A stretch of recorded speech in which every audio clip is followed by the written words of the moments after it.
Thank you for joining me today, Samantha. So we'll start off with just a couple of questions around your background. So were you born in Malaysia? Yes, I was. Yeah, I was born and bred in Malaysia. And I came to the UK to do my postgraduate studies at the age of 23. Okay, lovely. So are you from an academic family? Not really, actually. My dad is a business person, and my mum actually was a full-time mother. When you ask that question, I think about my extended family, and my dad's side is very, very much academic. My cousins, they have a natural talent in medicine and tech. And actually, now looking at my siblings, they're all either into fields that are specializing in tech and maths, actually, which is interesting to see because there is a trend. And growing up, I've always had an interest in biology, and my younger brother also had the same. He, kind of followed my footsteps to do a biology degree in university, but then later found his gift in sales. Okay, right, yeah, that's worlds apart. Yes. So you just touched upon your degree in biology. So sort of where did you do this and what attracted you to that discipline? Sure. So my degree was actually in genetics and molecular biology. And when I was 16, actually, that was a turning point for me in my academic path, where just before that, I think I was either kind of, getting really good marks or almost failing a subject. And that used to confuse me because I didn't see myself as, someone who can't understand things, because I think I have a natural affinity to science. Yeah. And then, I was at a point where I was almost failing out of every subject because my interest was just not there anymore. And then that very same year, I gained a new teacher, and she taught me biology. And everything that she taught was just so interesting. And I remember at a class she was saying to me, you got to give yourself a chance. And looking at me, and I thought, was I not giving myself a chance? And just by her focusing that light on me kind of helped me think, oh, okay, actually, I could be good at this. So I focused on that, and then, studied to have this aim to become a cancer researcher, just because I was at the time reading a lot of stories about cancer survivors and how this impact their families. And so I thought, this could be an area where I could really see this tangible difference. So I thought in order to do that, I need to, study until a PhD level to become this researcher and maybe even specialize in medicine afterwards.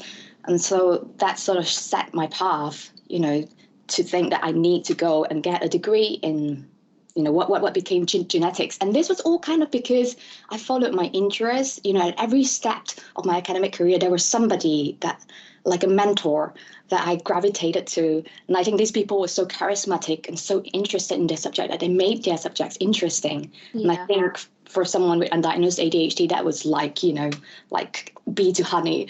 So that's what I did. Okay. Brilliant. So you mentioned your PhD. When did you start and complete that, and what specifically was your research subject? So I started a year after I came to the UK, because I came to the UK to do a master's in cancer virology. Mm-hmm. Naturally, I was still looking into the field of cancer research, so I started at the Institute of Child Health in UCL doing childhood leukemia, and then that took 2.5 years before I got to the next step of my PhD, which was the second phase, which I took on a different subject called from childhood leukemia. I took on a different subject in cancer virology because I had a switch supervisor. Right. And finished that was actually quite difficult because my second supervisor also resigned.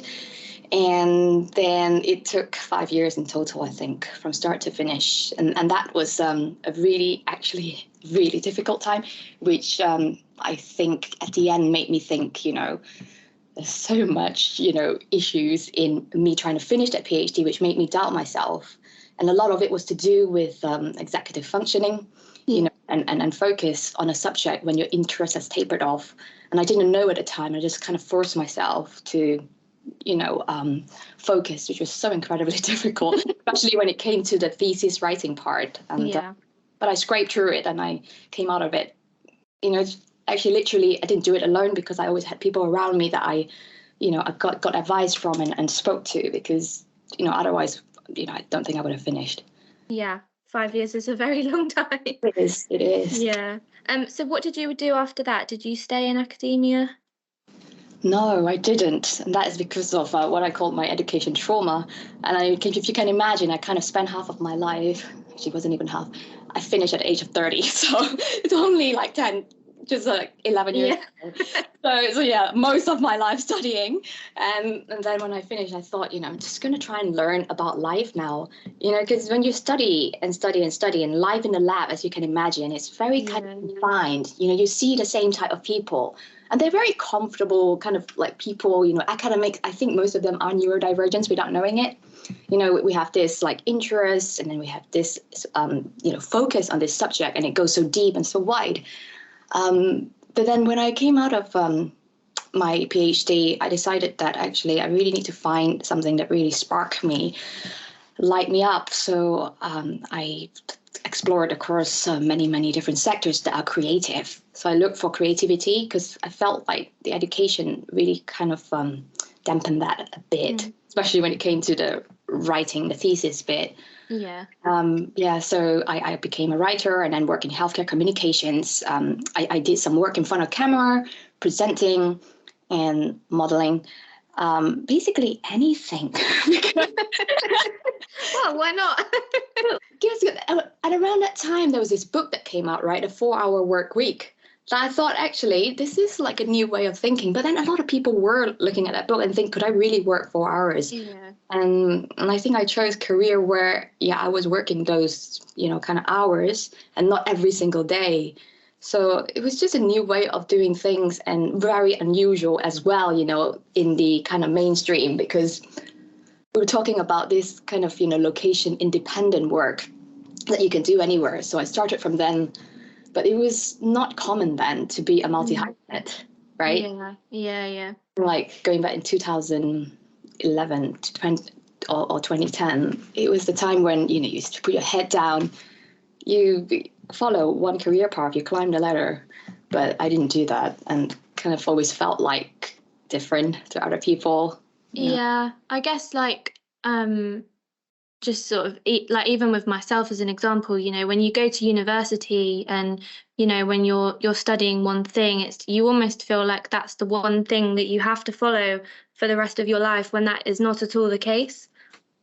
Absolutely. Yeah, it's interesting. Very, very interesting, especially now when we are kind of having more of a gig economy mindset, and workplaces are more flexible, and which enables us to explore the other interests we have. Yeah, definitely. So you were diagnosed with ADHD at the age of 40. How come the diagnosis took so long? I suppose I was catching up with society's awareness. I came from a culture where mental health challenges basically didn't exist, and even though I had multiple huge transitions where I went to a dark place with my mental health, there was really no awareness among healthcare professionals or even mainstream media, because neurodivergence was so stigmatized. And when the pandemic happened, there was this huge rise in the number of people, especially women, who were diagnosed with ADHD, and they talked about it. And that coincided with me turning 40. Yeah. And I thought, what is happening to my life? The pandemic is here. I just had a child. What am I going to do? That was interesting. Yeah. So would you say that you're an atypical case of being diagnosed so late?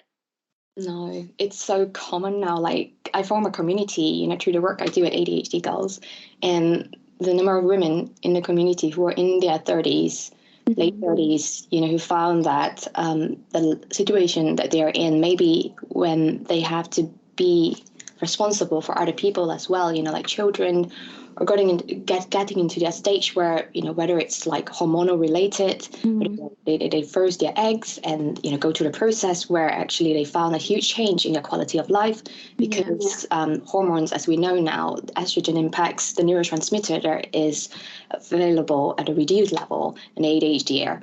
And so that caused like heightened symptoms and things like perimenopause, So it was actually really common for people my age to be diagnosed. And I was explored it a bit more. Did you want me to go on? You can keep going. Okay.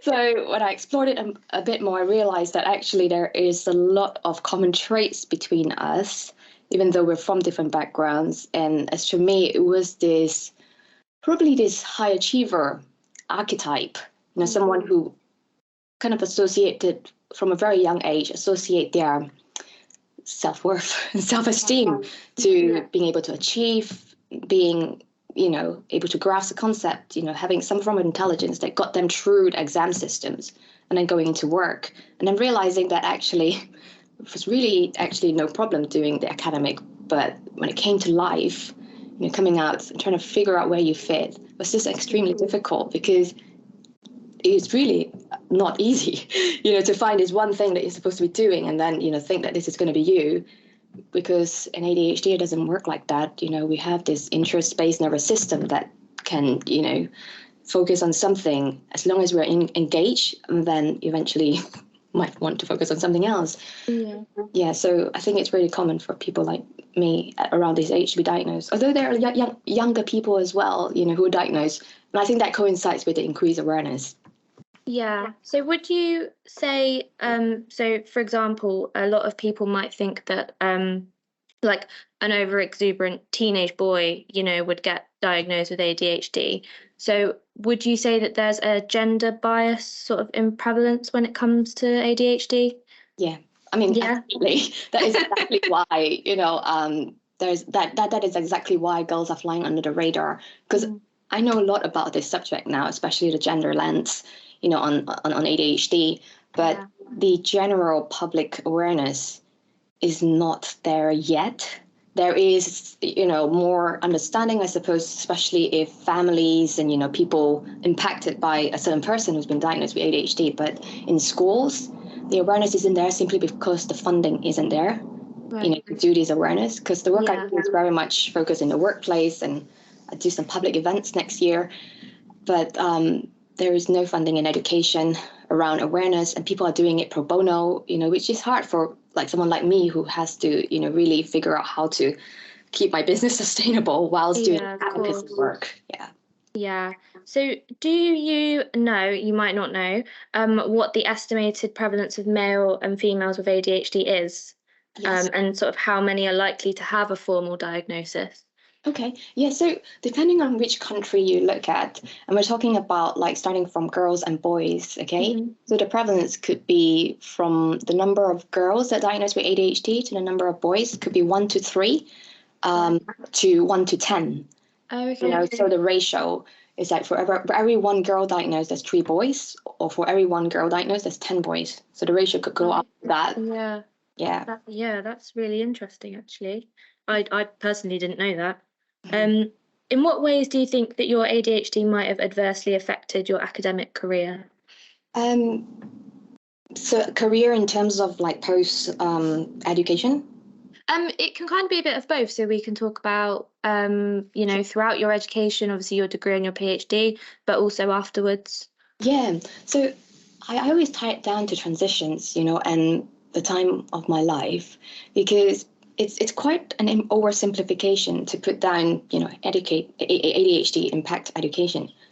Because when I look back, the times when my academic path suffered was when I went through either a hormonal transition when I became a teenager. I kind of went inward, and maybe the hormones impacted the way, my brain was working at the time. So my academic grades were suffering.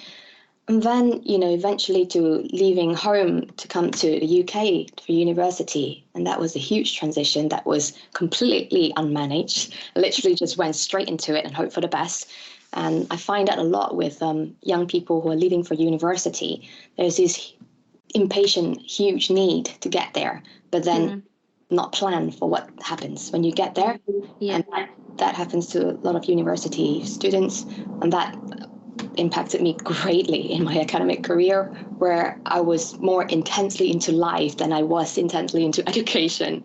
So that actually had a really bad effect, because I had to literally pull myself back. And I mean, it's really hard. But then I think what it is that so when you have ADHD, you need a certain level of stress, unfortunately, to get yourself engaged, especially when you're unsupported, unmanaged, untreated. And that hitting that crisis point light up my brain. And I was like, there we go, let's get to work. But unfortunately, that's how it worked throughout my education career, because I had to literally get into that high anxiety point in order to get things done. Yeah. And so that literally was my story. So, were there any ways that you think it might have actually been advantageous? Yeah, absolutely. I think what it is advantageous in is that my neurodivergence, not just my ADHD, helped me, got really interested into something, and the persistence that I had when I was interested, and the special interest I had, probably thanks to my autistic brain, really helped me explore a subject to such depth and breadth that I think it looked as if I was interested in something, I could be doing a PhD on that subject. And for me, it was cancer research, and then it became my interest in ADHD and neurodiversity. I found so many different ways, so many creative solutions in order to bring people together to really kind of tackle this problem that we had at the time, which was how neurodivergents were, really struggling to stay in their jobs. And we know that there is an estimated 15 to 20% of the population that's neurodiverse, but 30 to 40% of these are not employed. And the reason for that is that the system isn't fully catered, to be accessible for neurodivergence. And what tends to happen is that neurodivergents that are, when they get into a job, they want to really, get into the weeds, get engaged, want to prove themselves. Mm-hmm. And then that interest is like, at the beginning it's like so high, and then you work like so hard because you want to, give so much. Yeah. And due to the negative messaging that you had before, you kind of feel like you have to double down on your effort. But then what tends to happen then afterwards is that you get burnout. And then you need time to recover, and then you wonder what's going on with you, and then you find it hard then to get re-engaged. So I guess it's kind of like a constant cycle of that, I guess. Yeah, I call it the perfectionist burnout cycle. But then I was speaking to someone yesterday, and I said to her, I don't really think that I was ever a perfectionist. I was just working so hard just to make sure that it was to the level that I thought was okay. Yeah. And that was probably higher than, what the normal level would be for most people. Yeah. So you then formed the organisation ADHD Girls. So when did this start, and why did you decide to form this? Yeah, so basically started in 2020. And that was after, I did like some online tests, and I wanted to make a film about ADHD in women, because that was my place. I thought that, I could really kind of bring all the skills that I had from previous careers. And I started interviewing a lot of women with ADHD. That was where I started, because I thought, there was one story, every time you talk, it's your story. But then if I bring the stories of all the women that I come across, so these are great stories, and women who live in different areas, places, and countries. And really, that was my research, into what is going on, why are we missed and flying under the radar all these years. And then, I thought, okay, I need to find a way to make this viable. So then I started interviewing people in the context of the workplace, because, the neurodiversity movement was starting to gain momentum then. So that was when, after several interviews, I realized actually we need to get together. We are too isolated. So I formed the ADHD Best Practice at Work conference, where I brought ADHDers in the world of work together. and really come up with solutions around recruitment, retention, how to increase our sense of belonging, and also looking into sectionality, which at the time, was still very much kind of like distinctly talked about in small pockets of places, but not actually brought to the main conversation. And so that really was a success, because I didn't realize how much people needed this. And I didn't really promote it that much, but I think I had over 150 people attend in the end. Yeah, so it was really good. We had a half-day conference and that happened. From then on, I just started doing a lot of trainings because there was a demand for it. And people wanted to know about neurodiversity. People wanted to know about female ADHD. And then also how this impact the workplace. And now I'm doing more talks about science of ADHD and what it's like to live with this neurodiverse experience along with other neurodivergence and being diagnosed later in life, because there is a huge rise and increase. Like for autism, in the last 10 years, there was an increase of 787% that was diagnosed with autism, whereas for women with ADHD, the last 2 years, from 2019 to 2021, there's been a rise of 3,200% in the number of women who took an online test to see if they have ADHD. So the percentage that I talked about before, 15 to 20% of neurodiverse people in the population, I think that's grossly underrepresented. That will only increase as I think people are grappling to understand, why do I have mental health challenges? And these are not just day to day, they persist over time. Yeah. So it's been like a huge realization for a lot of people that leads to many, many changes in their lives. Yeah, I guess it's a good platform for people to have, to be able to, you mentioned these online tests. Do you think that people are using those more than they would perhaps maybe go and actually see like a professional? Yeah, so these online tests are literally the first place, people would go to check, right, if they're at home and they just read a story. And this is the online test I was referring to is one by Clinical Partners. It's very easy to do. And I think it's built on the pre-assessment rating scales that you get when you go to the GP, the set of 16 questions. Is it 16 or 18? So the sets of questions that tell you whether or not you fulfill the threshold to get referred onto specialist assessment. But that rating scale is very much gender biased. And, a lot of things were based on research done in naughty young white boys. Yeah. But there are places now, there are companies that are developing a more female-specific scale and even a masking scale, where like you take away that mask, so the questions that they develop actually help to get to the real symptom and the real trait. I don't like to call it symptom, but the real trait of the ADHD. So your initial goals for ADHD Girls, what do you want to get out of it? Yeah, so interesting. It was always about to empower girls and women with ADHD to thrive in society.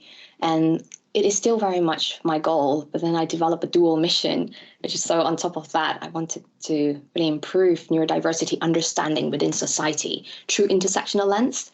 And that is because I realized that the work that I do from the beginning was very much like, trying to help this group of people, which is like me, try and rise up in society. But then over time, realizing this can't be done without actually getting society on board. And these are the systems that we live and exist and work and study in. And if we don't get this, settings, to agree and understand, there is no way we're going to be able to integrate and, really thrive. Mm-hmm. And so that's where I'm at, and actually an area where I find deep fulfillment doing, the work that I do, training and giving talks and advocating and educating on a larger scale. And that's what I'm focusing on for the next quarter. And we'll see how this goes. Yeah. So do you think that the need for an organisation for one gender suggests that the support services for women and girls is less effective than males? I would say that there is, a lot of these gender-specific support groups, they are more kind of privatized rather than something that is available, ubiquitously across healthcare, because there are people who are looking for it, but then it's not available on a large scale. And generally, I would say that support for ADHD isn't really, that good in the public sector. And that's why, people like me who created social enterprise, and then, other ADHD coaches who are running business, but we all had to do it on our own, in all distinct pockets. And my dream, I suppose, in the future, if I ever have the energy, is to bring all these groups together, have them all under one umbrella. And, so people know where to look. Yeah. So I guess that brings us nicely onto what would be on your wish list for actions and services that might improve the situation for those people. It's so sad, right? Because I'm going through this myself, and I think what it was like I actually processed my ADHD late diagnosis through the work that I do. And over time, I realized the most important impact, that, could really change someone's life, but could change it in such a big way, is getting some therapy for your trauma. Right. That is because when you're late diagnosed, you have to withstand so many kind of negative messaging. And for so many families, this looks like intergenerational trauma, because we've had to figure out how to live in a world that really wasn't built for our way of thinking, and as a result, we didn't really get the support that we needed. And that really wasn't that big a support that we needed. It was just a bit of understanding in a lot of cases.